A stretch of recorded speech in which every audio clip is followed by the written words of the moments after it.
வணக்கம் நண்பர்களே, welcome back to my channel. மறக்காமல் லைக் பட்டன் அழுத்தி விட்டுருங்க. இன்றைக்கி காலையில் எழுந்திரிச்சு கோலம் போட்டுட்டு காலையிலே சமத்தாக உட்காந்து பாலிட்டி படிக்க ஆரம்பிச்சிட்டேன். பாலிட்டியில் இன்றைக்கி என்ன டாபிக் படித்தேன்னா முக்கிய மசோதாக்கள் அந்த டாபிக் அதை பிரகதீஷ் பப்ளிகேஷனில் அதை தான் படித்தேன். அதை படிச்சுட்டு ஒரு காஃபியை குடிச்சிட்டு அன்றாட வேலைகள் ரொம்ப அதிகமாக இருந்தது. அதை முடிச்சுட்டு காலையில் உணவு சாப்பிடவே ஒரு 12 மணி ஆகிப்போச்சு.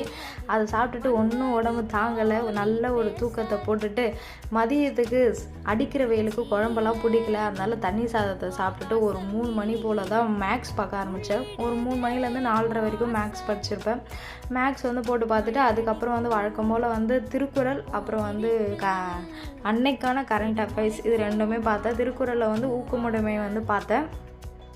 போன வீடியோவில் ஒருத்தவங்க கமெண்ட் பண்ணியிருக்காங்க, திருக்குறளுக்கு எப்படி படிக்கணும் அப்படின்னு டீட்டெயிலாக வீடியோ போடுங்க அப்படின்னு சொல்லிட்டு. நான் இன்னும் டீட்டெயிலாக அதை பற்றி நானே தெளிவாக தெரிஞ்சுட்டு நான் கண்டிப்பாக வீடியோ போடுறேன்.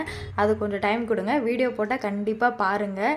அப்படியே படிக்கிற வேலையெல்லாம் முடிச்சுட்டு சாயந்தரம் அன்றாட வேலைகள் பார்த்துட்டு அப்படியே மாலை பொழுது, அதனால் நல்லா காற்று வாங்கிட்டு மேலே உட்காந்துட்டு அன்னைக்கு நாள் ரொம்ப நல்லாவே நிதானமாக போச்சு. அப்படியே நைட்டு சாப்பிட்டுட்டு சீக்கிரமாகவே படுத்துட்டோம். ஹாப்பியாக இருங்க. நம்ம நாளைக்கு பார்க்கலாம்.